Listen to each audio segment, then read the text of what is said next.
Tarek joined NCC Group as a general manager in 2007. Currently a group CEO, board of directors member in NCC Kuwait and Al Raha International Integrated Facilities Management, LLC, and co-founder and CEO of Business DNA Company, and was chairman of Opal NCC Company. So we are very honored to have you today, Tarek has a vast experience, a sportscaster on the side. He can talk the talk, that's for sure, and walk the walk, right, Tarek? So it's all yours. Thank you very much, Jim, for your nice introduction. Hello, everyone. Good morning, good afternoon, good evening. I don't know what is the timing of everyone here, but we are coming to talk about the customer-centric excellence, and I would like to focus on the idea of the new generation AI-enabled CRMs. When we talk about CRM, everybody knows what is CRM since the late 90s when the CRM has been invented, but all of us usually forget that around 70% of digital transformation initiatives and strategies all over the world fails. Why they fail? This is for a lot of reasons, and one of them is not having the full 360-degree view of what do you want to achieve through the digitalization. When we talk about CRM, the classical scenario of the old-fashioned CRM that we understand and know is marketing, sales, and transaction, and finally the customer service has been added. But nowadays, with the new generation, new millennium customers, and I'm talking here, when I say customers, I'm talking B2B and B2C. They have different demands, they have different expectations, they have different trends, behavior, shopping behavior, and finally, the pandemic has changed the whole world. Everybody, every day, talks about that the world after pandemic is totally different than the world before pandemic. And a lot of people are discussing everywhere how. Everybody knows, and I'm sure you know better than me, that it has changed the working environment, it has changed the shopping behaviors, have changed business approach and the business models, and whatever will be integrated with this kind of changes. The change here will be in different angles. The first angle, when we talk about the CRM, people are talking about a question and a philosophy. Is CRM is part of the ERP or it's add-on to the ERP? And a lot of people, they have different views to the CRM and the relationship with the ERP. The funny thing that people maybe they are not recognizing that the biggest CRM company like Salesforce, the market value now is higher than the biggest ERP company, which is Oracle. What does it mean? It means that the customer-centric culture became more priority for business people to move forward toward the future. The classical scenario of isolated CRM is not anymore. So it has to be integrated 100% with ERP. That's number one. Number two, once it is integrated with the ERP, this is the startup point. What do you want to do with it? What is your objectives from it? What is your actions? What's your budget? What is your resources? How you find your internal business culture ready for it, working with it, understanding the added value that the CRM can add to your organization or your establishment. And finally, and here is the core of the point, what is the customer journey that you would like to provide? It's not only a matter of knowing your customer by having basic personal data, having some records of historical transactions, plus some records of customer service like delivery problem or return of some goods or no.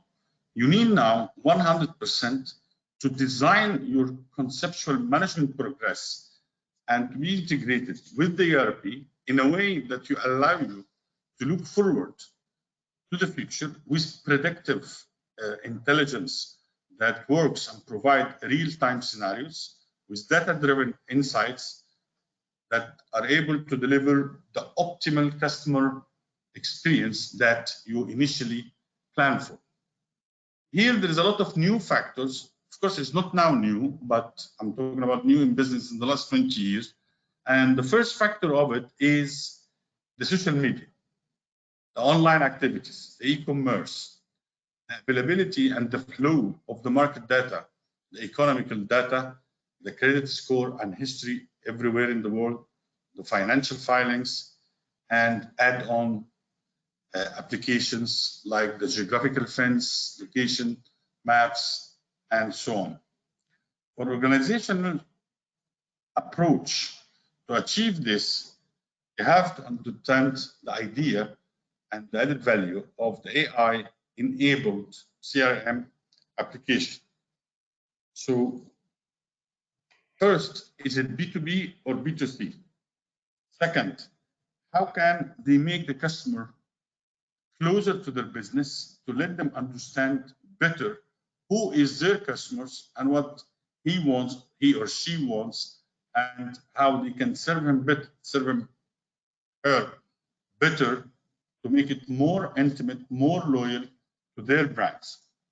First, we have to understand the changing culture or the change management process that allows the organization to change from the classical manual or one-to-one communication to a digital automated process of customer service that generate more data about the customer and allow the organization to move forward. Being in the heart of the operation now, you have to design the customer-centric business process. What is the process? And the team that will allow and will help and will work on achieving this. More to be closer to the customer, more sensible, more respondent with a customer digitalization shifting agenda.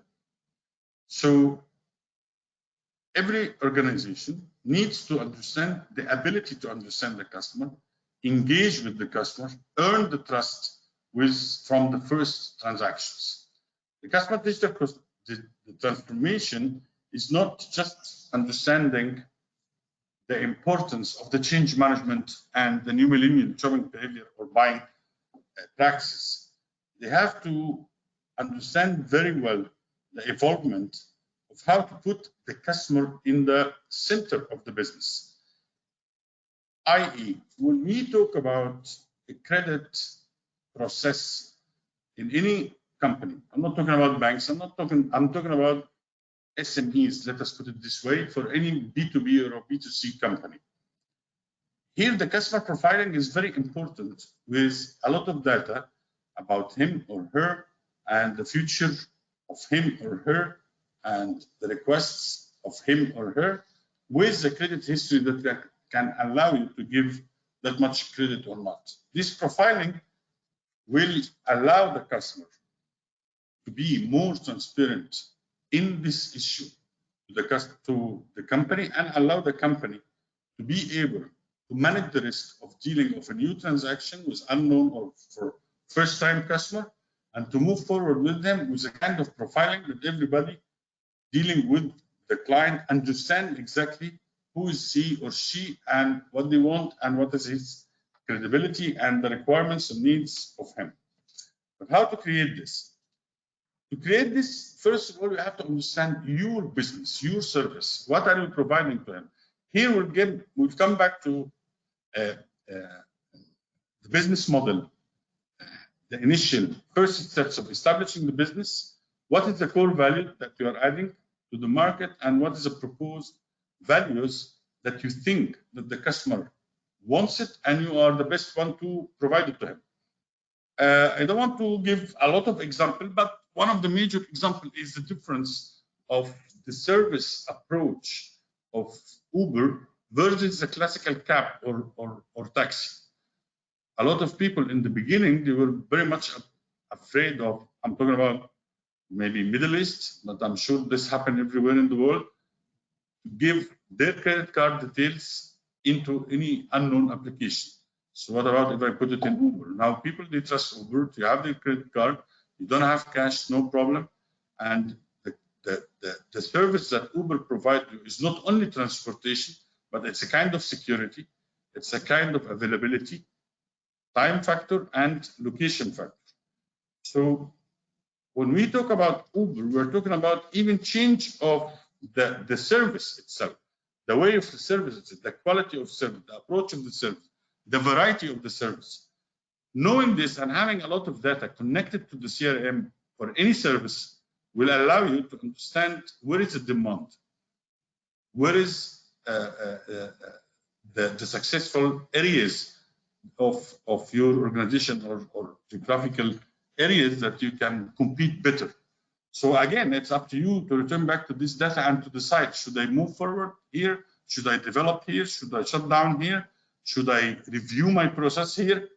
All this analysis of the customer experience and the feedback that you get at every second from the users or from the customers or from the client will help you a lot to improve the service, and the service will improve the customer journey. The customer journey will improve the feedback, and the feedback will improve.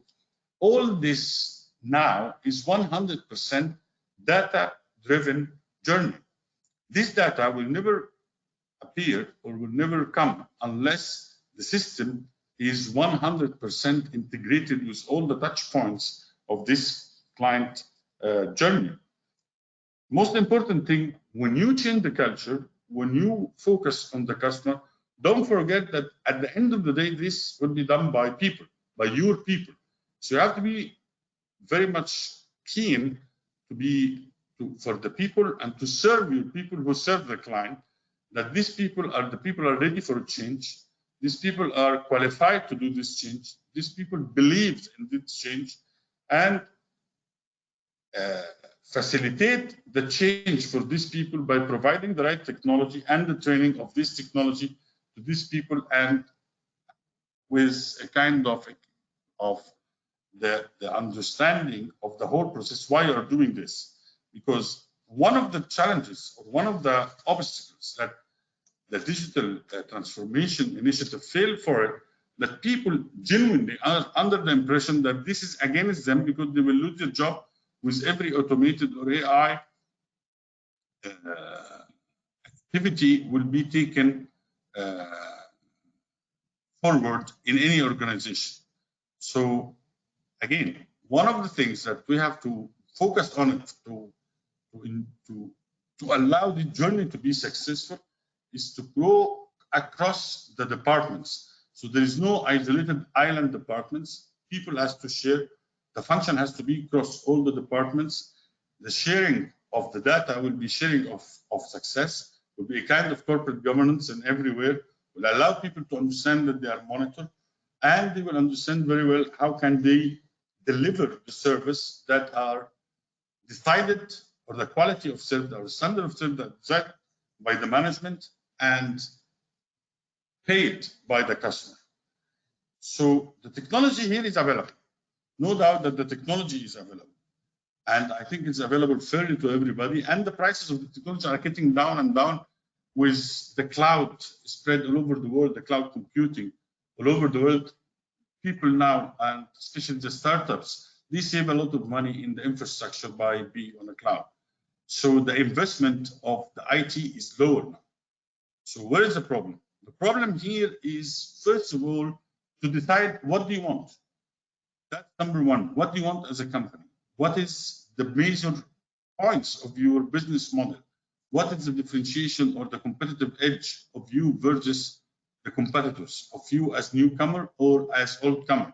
If you are old, how you want to approach, for example, the famous brick and mortar stores all over the world, they suffer a lot in transforming the process from brick and mortar or the omni-channel, facing this kind of challenges and challenge of changes. Again, the new companies that come, for example, as e-commerce company, sometimes you lose the focus, sometimes they lose the track of managing the same services in the same standard, with the same promise, with the same quality. So the change of ongoing company is far bigger and more harder and difficult than the company that they are starting as digital companies. Here, the change of culture is very important and very cutting edge success factor. Listening to customer, and this is another story, that a lot of companies, they don't listen to customer as much as they are not providing the enough channels to understand and listen to customers. Now, with a lot of applications, you can understand very well your customers, either through the social media or through your communication channels and chatting platforms, applications, which is both enabled for business, especially for business, like, for example, WhatsApp Business, and a lot are following the same direction. So the question here, how to embed the customer listening in your business and how to do with it. Customer listening will create a lot of other added value of what I'm providing right now. This will create the feedback, the wheel will run, having a business, having a journey, getting the feedback, getting data, then you revise your process, then you deliver again after revision. So the customer voice is a vital success factor for your service excellence or quality provided to your customer. So investing into this listening will drive faster the change that you are promising to do. Here, when we consolidate all of this, till now, we don't have that much products of a full-fledged CRM can provide all of this. For example, when we talk about the features like the social media integration or the social media dashboards or the social media AI anticipation or prediction, this is a kind of very specialized technology that a lot of companies provide, which is totally different than the email blasting products or services that others are doing. There's another story here of loyalty scheme, which is a lot of the CRM platforms. They don't provide loyalty, but they provide the service of integrating with the loyalty to the clients. So you have to get another add-on.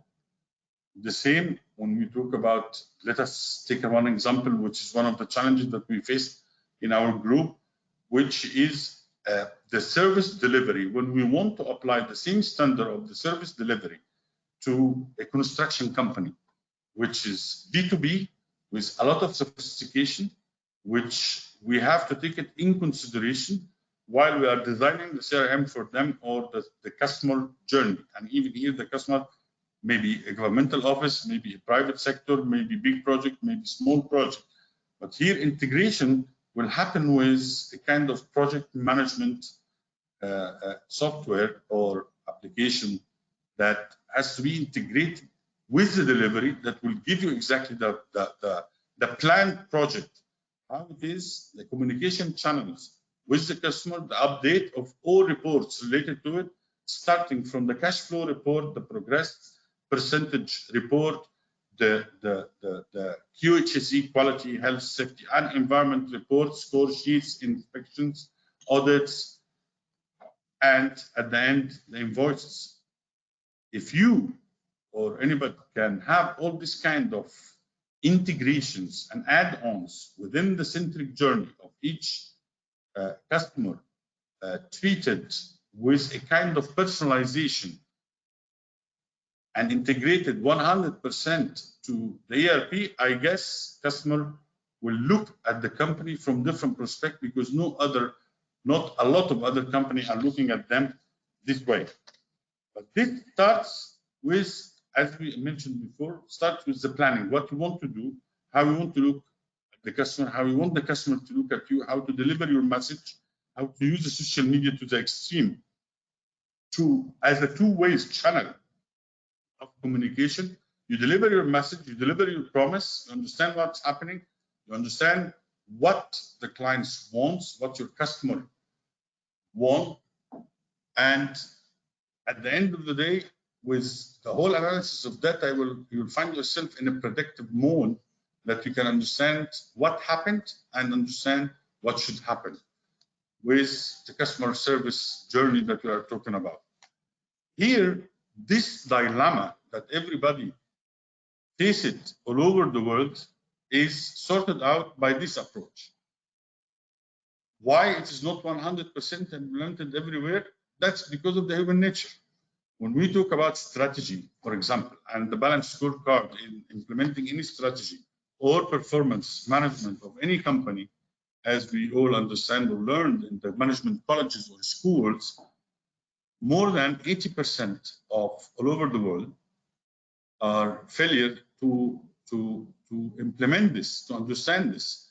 Yes, maybe they have the desire, maybe they have the interest, maybe they have a kind of knowledge of how to set the plans, but here you will find a lot of culture change challenges that will face everybody in resourcing and communication and delivering to your last point, touch point of your stuff to deliver the strategy. This is the same happens here, in addition to the required technology that can deliver whatever you promise. Yes, because of the pandemic, a lot of things have been developed in an amazing short time, like the GoToWebinar now, for example. Before, we never thought that this would be a classical scenario. For us, something like this was exceptional. Now it becomes like a classical scenario of meeting with people or talking to each other, exchanging the information and the experience that we have from all over the world. I can see people here from every corner on the planet, just meeting on a screen. This is the same happened to the e-commerce. When we were talking about the e-commerce 5 years back, we were talking about the grocery e-commerce, which one of the experience we have right now, and you cannot imagine how much it is booming in UAE, as an example, and Middle East in general, which you are talking about more than 40% year over year, CAGR 40%. I know in America or in the North America and Europe, it is exceeding now 18 and 20%. And I know it started early in Far East, but in UAE now we are talking about 40% plus. We're talking about billions. We're talking about when everybody is suffering from the economics crash due to the pandemic, everybody now working in e-commerce is dreaming of the billions with a lot of startup launching and IPOs and acquisitions that are touching billions of dollars in no time, just because these people were ahead with the idea, ahead with the accessibility to the market and what the client wants, what the future, what is the new millennium generation understand and prefer, and the capability of reaching to them using their digital capabilities and new technologies to reach them first, to acquire the customer, to retain it, to communicate, to deliver, and to make sure that they are in the right track. And one of these companies, for example, are a company called Souk, which has been sold to Amazon, Souk.com, which had been sold to Amazon for $600 to $700 million transaction 2 or 3 years back. Now Souk is Amazon. Now Amazon in the Middle East is in a very fast mode, is expanding in Saudi Arabia and Egypt, which is the biggest two markets in the Middle East, and all other smaller e-commerce are following, because it's not only Amazon is growing, it is the whole market is growing, it is the support services are growing, it is the client as well.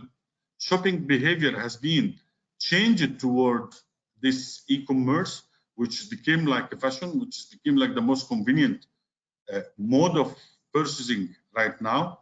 If you are talking B2B and shopping, if you're talking B2C, the ghost houses called malls now are another challenge for the business environment, because people, they build up and invest billions of dollars in the Middle East due to the climate conditions in the area. Now, a lot of these malls are empty, are free, are vacant. It's first time to see in such areas to let sign just because people, they succeeded to deliver this kind of service with customer-centric mode, with 100% integrated CRM that can deliver the service and can make sure that the service is delivered the way they promised, and they can use all whatever data they got through all the channels and platforms that have never been available maybe 10 years back, with the new application of the artificial intelligence, with the chatbots and the new trend that delivered every day. I don't think that I'm not saying the brick and mortar shops or stores will vanish, but it is deteriorating, it is closing one after one, and it will be available as well for the shopping behavior and for other social activities that people will love to go. But again, they will suffer with the new millennium to deliver the way of service that they get used to day after day. So the people will not, okay, that's what we are talking about, and we think that this is the future. What about the price or the tax of not doing this? The people who are not doing this are relying on their experience, relying on their knowledge, without having an insightful data that leads to a decision. And day after day, they will become in the gray area, then the dark area, then they will not be able to compete, whether B2B or B2C. As I mentioned before, from B2B even, yes, the growth factor of the e-commerce of B2B and the customer service is lower than B2C, but it is growing as well with other vibe, but it is growing.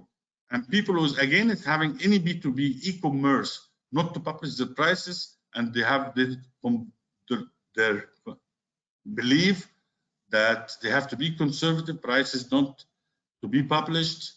Then you can see Alibaba, then you can see all the other B2B platforms, how they are moving and growing.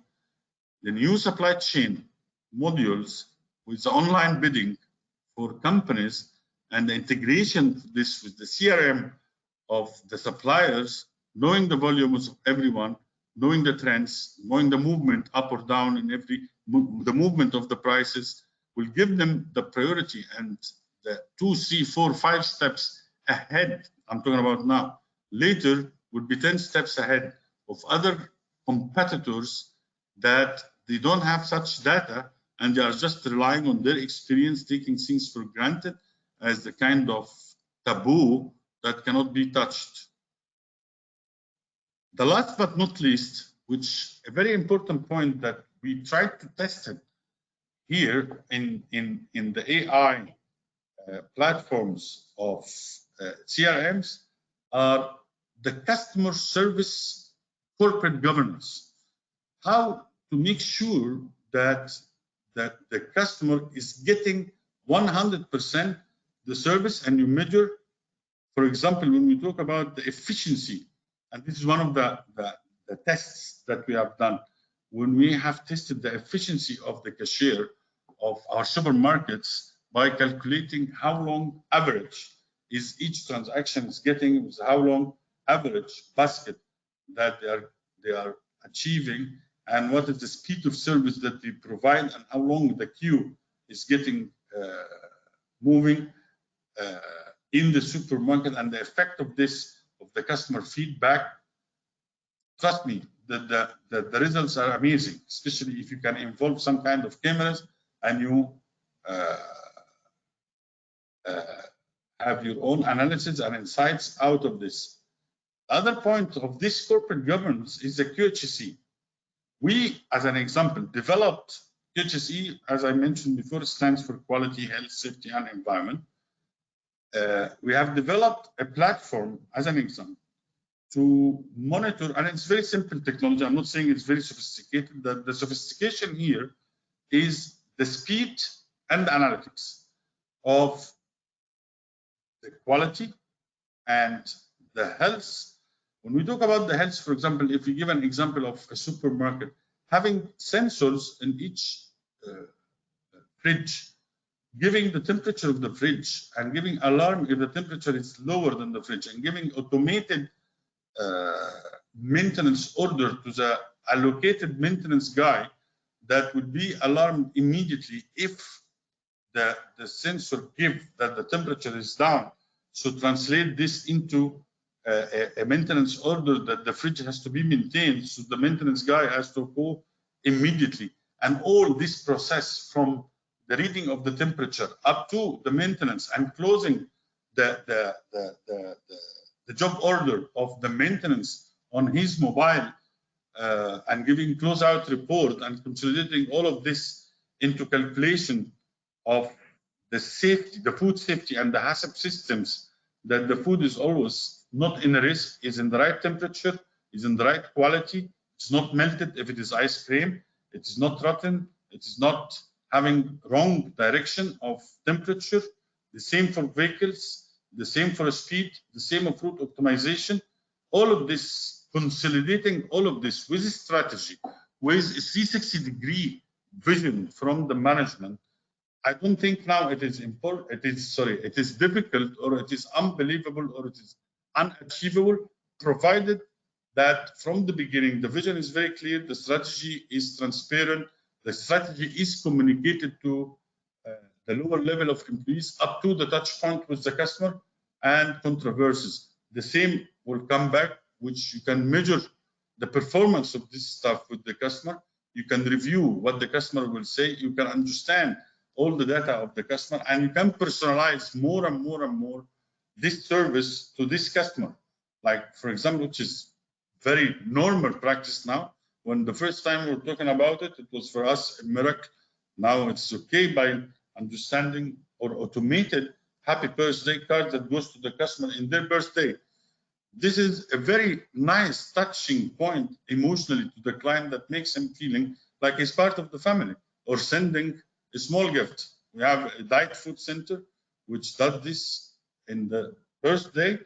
Every day it generates a list of birthday customers, even if they're not active customers. Once he came one time, he's in the list, sent to him or her based on the gender, and just keeping the customer all the time connected, having the feeling that it is personalized service from us to him, remembering him or her birthday, delivering to his door, knowing his address. So we deliver this to his doorstep, having communication. And sometimes when we have a kind of the possibility of calling him, saying him or her, telling him or telling her happy birthday from one of our customer service staff. Trust me, this kind of things is amazing. The last in this issue is the personalized advertising. Having the data is enough reason to communicate with him or her in a kind of personalized advertising. You cannot send, for example, cosmetics to a man, I mean feminine cosmetics to a man, or Pampers or baby goods for a single man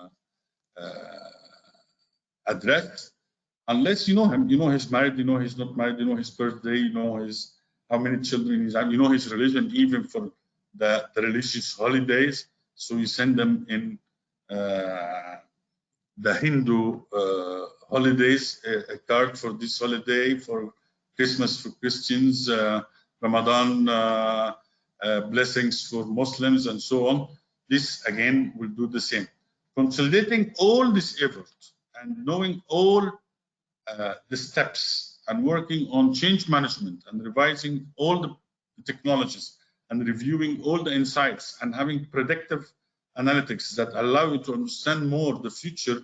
I think this is a secret that is not a luxury now, as it becomes like a must.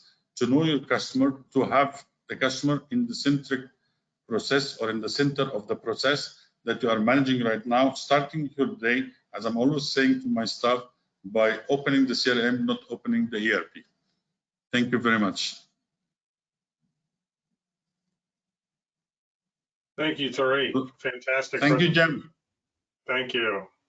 Thank you. Just some questions coming through around the Salesforce. You mentioned Salesforce.com being the main vehicle that that we all use. What are you seeing in that space? Because they are kind of capitalizing on that entire marketplace. Are there any other players that are providing better customer relationship tools, or are they just, that's it, that's where you need to go? What are you seeing? Okay. First of all, yes, let me talk freely without any sensitivity toward any branding. Can I? Sure. So for sure, we have, as an example, we have a CRM product. So Salesforce is the biggest competitor if I consider ourselves competitor. But honestly speaking, Salesforce is the recognized or the ranked #1 CRM in the world. Yeah. Why? Because I believe it's cloud, it's faster, and it started the process before others. So it's always like a market leader, like a brand. You know, let me tell you something. You will maybe, yes, it's fair and it's unfair. When we in the supermarket, when we put the shelves, and again, it's about customer service, by the way. We care #1 when we put what is the market leader in this product. So, for example, when I'm talking about the Middle East, the market leader in instant coffee, for example, is Nescafe. You will find 80% of the instant coffees are Nescafe. It doesn't mean that the other coffees are bad. At the contrary, maybe the other coffees are better quality. But this is the market leader, yes? Yeah. So the Salesforce is the market leader for the CRM. However, there is a lot of good trials that I have seen it from a lot of developers. And of course, here, this is a fight that I can see it every day in the IT market, that the big three, Oracle, SAP, and Microsoft Dynamics, are working very hard on developing a CRM product that can compete with Salesforce. Yeah, they have been for the last, what, 20, 30 years. Yes. 3-4 years back, there was a very tough negotiations, or let us say approach, not negotiation, from Oracle to acquire Salesforce. But now, when you look at the shares and the market value in NASDAQ, you will find now that Salesforce became bigger than Oracle. And this is the indication that gives everybody the importance of the CRM as a product. Forget the brand, but as a product, the importance of the CRM. For me, when we implemented first time CRM in the company, long time back, everybody was looking at the CRM as a burden, because I'm a salesman, I'm going to have a sales call, I'm coming back, Mr. Tarek, congratulations, we got it. Then I'm telling you. Is there any salesperson who believes that CRMs help them do their jobs? Of course. No, the funny thing that one of the salesmen told me, sorry, I will not put any data in the CRM. It's my data. It is not the company data. For you have the invoice. I will collect the money and get the money back. Thank you very much. Again, let's come back to your question. I'm talking about UAE, and I'm sure it's available everywhere. There is some good local developers. They are cheaper, or they are more economical, and they are more, and this is the most important thing.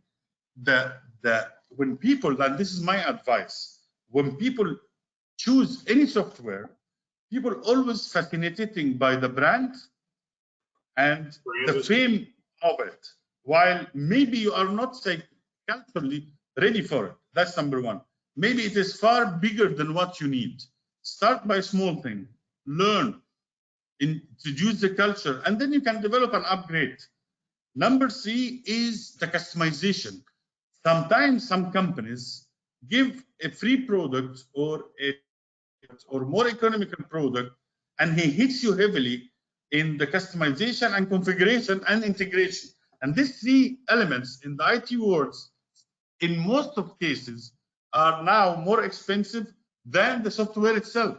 Yeah. So you have to have a look further, because again, my advice to anyone for the software or the customer service platform or the CRM, look at the future while you are buying the current or the present. Mm-hmm. That's why you have to put down all the journey that you want to do. Not necessarily to start with the whole journey. Sure. Just start with you can afford now, whether financially or culturally or from the HR point of view. Do you have enough stuff to do like, or you have the caliber who's capable to do like this, or believed in this, or you need to have training and. So yes, Salesforce is the most famous one, but they have a lot of international other flagship brands. Zoho, for example, is doing a good job, and it is very famous in UAE. They came just 2-3 years back, and I think, if I'm not mistaken, that Zoho is number 2 now in the market of UAE, competing with others. Why? Yes. Because it is very cheap, it's very accessible, it is very easy to be customized. But is it very powerful? I have doubts. Yeah. Well, I think when we come back to customer experience and we pull it back in, especially in the B2B market, where the salesperson is king as far as understanding the customer experience, except the service person who shows up every once in a while. But the account managers who own the customer, Yes. they own the customer, they own new customers, bringing them in. They need to find out as much as they can about that customer. To protect their own job, they don't feel comfortable putting it in any system, because that's their IP, that's their value. So you kind of have a dichotomy here, is you want to get the journey maps of your experience of your customers, but your sales reps who are the closest to them may feel that that's theirs, and they don't want to give that up because they're worried about their job, or they're worried about things. And the company says, no, you don't own it, we own it. So you have that kind of push-pull kind of situation of trying to uncover the customer's journey map. So do you have any best practices around how to kind of tear down those walls so that we can fully understand what the customer wants, so we can actually make what the customer really wants, instead of what technology people are? Yeah. So this is the biggest discussion point I always get into. So I'd love to hear your point. I don't guarantee, or I'm not sure if I have the best practice or not, but what I guarantee that I have all the practices up to the termination of the people, which is the last practice that we have to show sometimes for others to abide to the system. But one of the best practices I believe in, that one of the guys, I sat with him personally and I convinced him. I said, listen, let's have what's called win-win situation. Yeah. Your commission is based on a sale. Yes. He said yes. He said, okay, what about if I help you to get more sale, to get more commission, so you get to win, and I will get the win of having the data of the customers and all this kind of thing, and we implement the system so the newcomers will follow. And then once, Jim, let me tell you something. The change management is the most difficult aspect in all management processes. It's very easy to buy technology. It's very easy to live your dreams if you have a kind of financial resource. And I will bring the best practice. I will bring the best software, and then if people resist, you suffer a lot. And I personally, I will not tell you that our journey was easy. Telling people to do this, they do it tomorrow. No, we suffer a lot. So let's go to this guy. I asked him one question. Dream of something that you were thinking of to have it in your hand while you are sitting with the client. And by the way, this was a company of food supply, as an example. I'm just giving you the whole life example. Sure. So he told me to have a mobile app that with a click, I can see the inventory so I can answer the client while I'm sitting with him. I said, done. Yeah, there you go. Once he started to use this mobile application, the version of the CRM having accessibility to the inventory, telling that when you tell me, do you have 30 cartons of this strip line? So then I have my mobile and I click on the app, and then I'll tell you, okay, Jem, yes, I have. So, sir, I will not go into what's called the system and putting password and blah, blah, blah. We made it facial facial recognition. Sir, my mobile is very bad. We give them the mobile, smartphones. Yeah. Sir, blah, blah, blah. But yeah, that's a honestly great speaking, point. yeah. You Honestly enable speaking, them to be successful, right? yeah. Help them. And later they discovered something that they became very upset of it. But now they got that once facial recognition, it gives the location. So we understand where are you right now. And when you put it as a sales call, I understand that you are sitting with Jem. You're not sitting somewhere else in your house.